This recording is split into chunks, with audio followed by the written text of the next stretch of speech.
Probably Monday, maybe just like an in-class worksheet type of deal over 5-5. It is the last section, so we'll do that. And then we may end up kind of reviewing the chapter after that. So expect a chapter 5 test, probably end of next week sometime. Okie dokie. Well, part 2, here we come. Now, you don't have to recopy all of those because they should already be in your notes. But I just put that up there, and they're still on the side because we are still going to be using our double angle formulas today. I think on Monday we'll get to the half angle formulas. We haven't done that part yet. Okie doke. So here's what the directions say. Find exact values. Find exact values of sine of 2u, cosine of 2u, and tangent of 2u using the given information. I think we just have a couple of these because there are 3 parts to each problem. Find sine of 2u, cosine of 2u, and tangent of 2u. Okie doke. I'll go ahead and put the info up here. For example 1, I've got a cosine of u equaling -5/13. -5/13.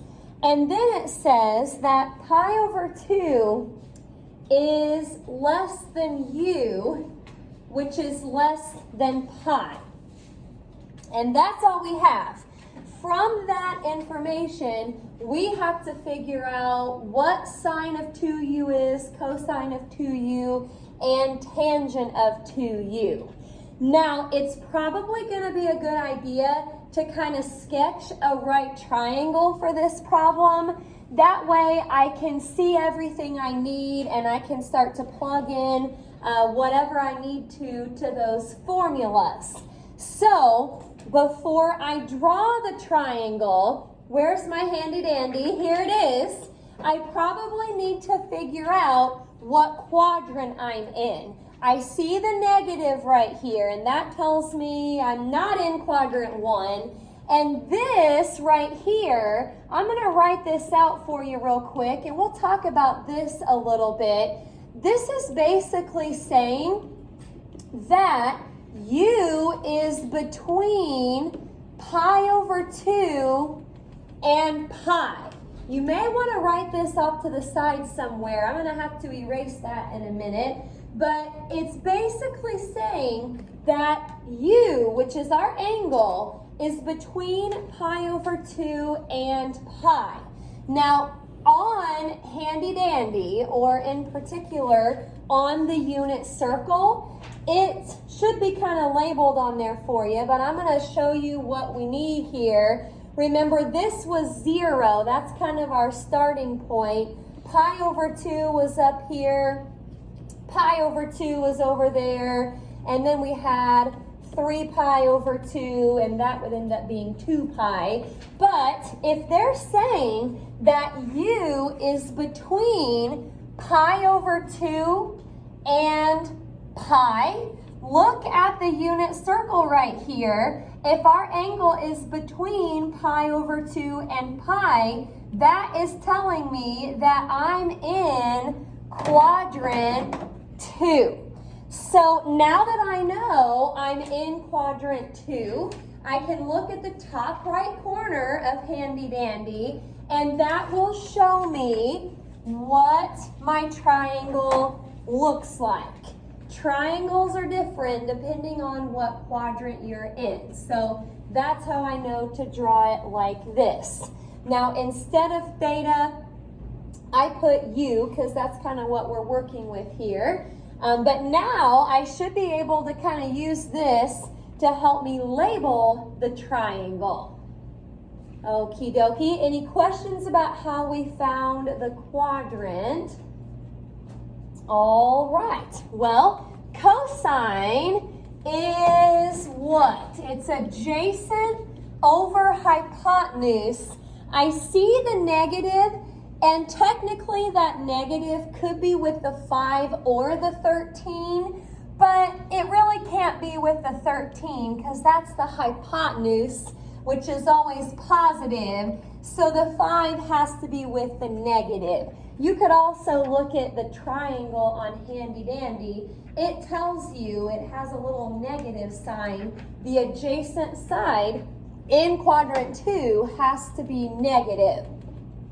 Okie doke. Now, probably I'm going to need to know what this missing side is. So I'm going to run through the Pythagorean Theorem real quick to figure out what that missing side is. Now remember, if you square a negative, it should turn positive. That would be a 25 over there plus b squared, or you may have plugged that in for b. Either way is fine. And then 13 squared is 169. By the time I subtract the 25, square root both sides, question, if we're in quadrant 2, should this side be positive or negative? Positive. So keep that a positive 12. Okay. Now, the reason we ran through all of that is because when you start to go for those double angles and you start to use these formulas, you're going to need to know what all of those sides are. Okay, so let's start with sine of 2u. Remember, we have to find all 3 of them here. Sine of 2u, cosine of 2u, and tangent. Well, for sine, you only have one option. This is it. We're going to keep the 2. Now, for sine, it would be opposite over hypotenuse. So that is a 12 over 13. Cosine, you could go to the triangle, or you can just look at what they gave you. That's negative 5/13. So I'm going to just multiply across the top 2. Got to turn my calculator on first. 2 times 12 times 5 is 120. Keep the negative. On bottom, 1 times 13 times 13 is 169. I don't think that will reduce. So I'm going to leave that for sine of 2u. Okie doke. Stop me if you have any questions. We're going on to cosine of 2u. If 3 of us each picked a different formula to use here, we should still all get the same answer. They're equivalent, just written differently, probably by using a Pythagorean identity of some sort. I'm going to go with the first one. Like I said, though, this is not what you have to use. In this type of problem, it doesn't really matter which formula you pick. Okay, now keep in mind, cosine squared of u is like taking the entire cosine of u squared. So the entire negative 5/13 squared minus sine, well, it's right there, I guess. So you're subtracting 12/13 squared. Don't square the minus. This is supposed to be in the middle there. You're just squaring the fraction. Well, you are going to square this minus. That becomes 25 over 169 minus, this is going to be a 144 over 169. So subtract that. And again, I don't think you can reduce. So negative 119 over 169. That is cosine of 2u. Okie doke. Couldn't fit tangent on this slide. So I'm going to go on to the next slide to do tangent of 2u. Any questions up until this point? Now remember, tangent of 2u, you could run through this formula. That is a perfectly fine way to do it. I kind of prefer, if I know sine of 2u and I know cosine of 2u, I like to just do the quotient property for tangent. Again, you don't have to do it this way, but when you do that tangent of 2u formula, you have a lot of simplifying that you have to do. You got to square a fraction, get a common denominator, keep, change, flip. That's not very much fun. If you just do it this way, sine of 2u, that was our first answer, negative 120 over 169, divided by cosine of 2u. That was our second answer. Keep, change, flip, and this should work out pretty nicely here. I'm going to keep the first fraction the way it is, change it to multiply, and then flip the second fraction, the one on bottom. Now, a lot of good things happen here. Those cross out, and a negative times a negative should be a positive. That ends up being 120 over 119. Double angle for tangent. The formula on the board should get you the same answer. Again, it's just up to you how you want to do that. Any questions about the first one? Just going to do one more here. These take a little bit of time. Well, here is example 2. Okie doke. Secant of u equals negative 4.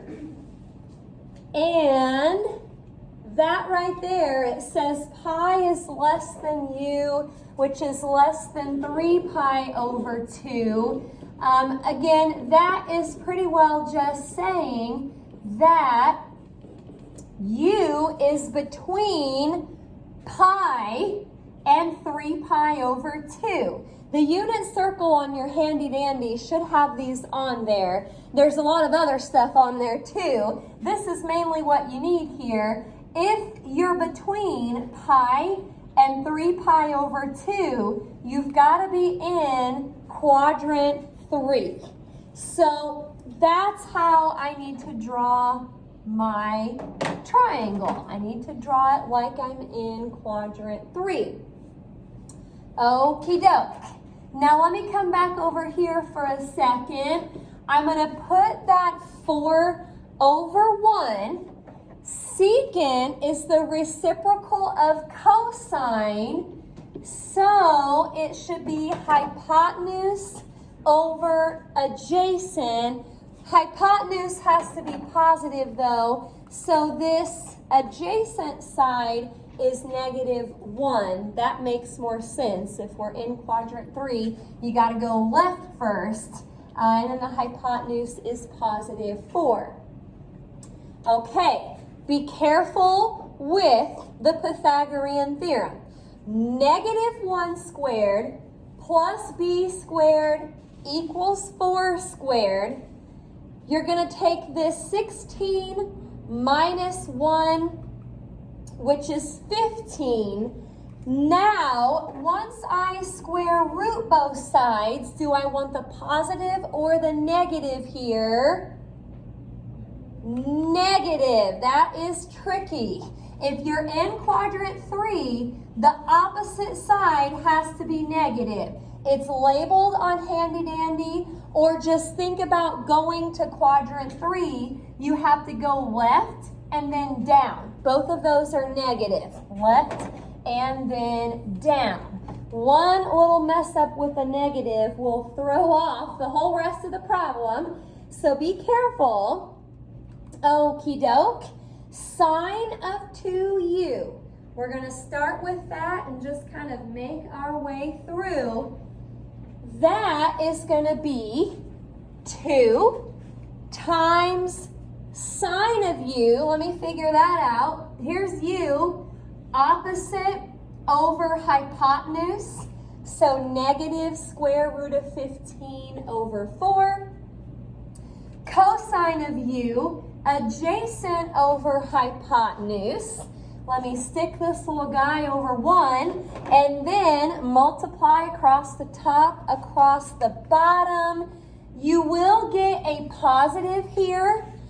And instead of leaving it as 2 square root of 15 over 16, you can't touch the 15, but you could divide by 2 with those numbers out front.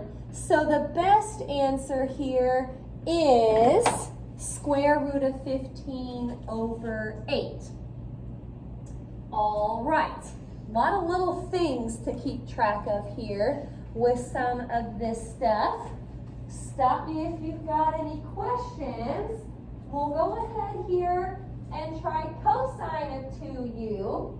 I'm going to stick with that first formula. That's what I usually use unless I'm solving an equation and I need a specific trig function. That's usually my go-to. So if I square cosine, what in the world is cosine?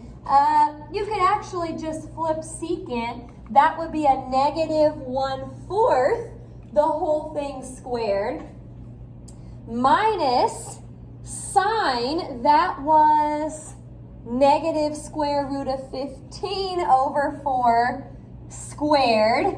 Now, these two negatives do not turn into a positive.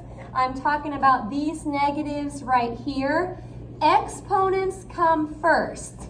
So, you've got to square each of those, then subtract. This would be a positive 1/16 minus, what's going to happen over here? Well, square the square root of 15 and you get 15. Square of 4 and you get 16. So what I have in the red box technically turned positive, but we're subtracting. Now 1 minus 15, that is negative 14, but divide by 2 on top and bottom. So negative 7 over 8. That is our answer for cosine of 2u. Okie doke.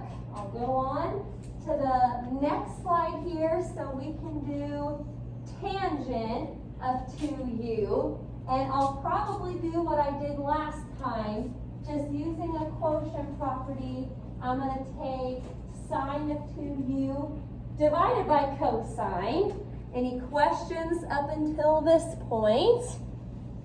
Alrighty, well here it is. We have a square root of 15 over 8 divided by negative 7 over 8.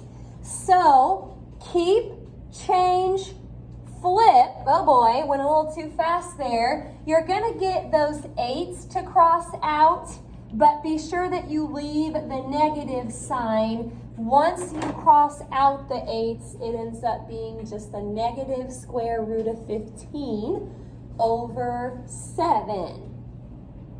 All right. Questions about that? Not too bad here. I'll leave that up in case you're still copying. The assignment, this is probably one we can get done in class, should be T44 from page 390. We're going to do 21 to 26. 21 to 26.